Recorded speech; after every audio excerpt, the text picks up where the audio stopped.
Tänä vuonna mä odotan Espoo Cinessä aika montaakin elokuvaa, mutta yhtenä on kyllä mainittava toi Aki Kaurismäen Kuolleet lehdet. Kiinnostavaa nähdä tämmöistä nuorempaa näyttelijäsukupolvea Kaurismäen ohjauksessa. Ja tarinan kaari kuulosti mielenkiintoiselta.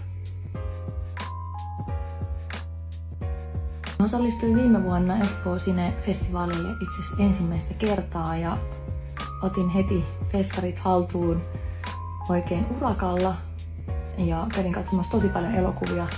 Moni niistä jäi mieleen, mutta ehkä yhtenä mieleenpainuvimpana jäi semmoinen elokuva kuin Kaikkea hyvää Leo Grande, jossa pääroolin esitti Emma Thompson ja hän oli briljantti. Suosittelen kaikille tätä elokuvaa.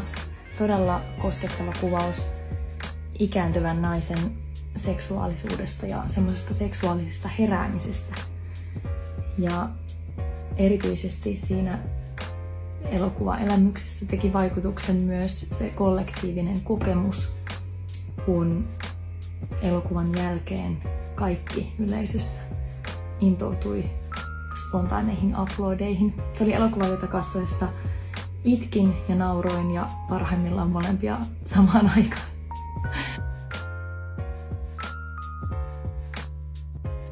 Tämä on kyllä paha. Voisi lähteä hyvin moneen suuntaan tämän kanssa, mutta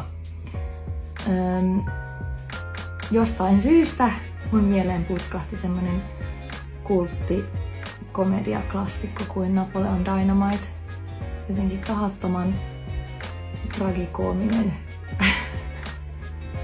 ja vähän omituinen. Ehkä se olisin minä.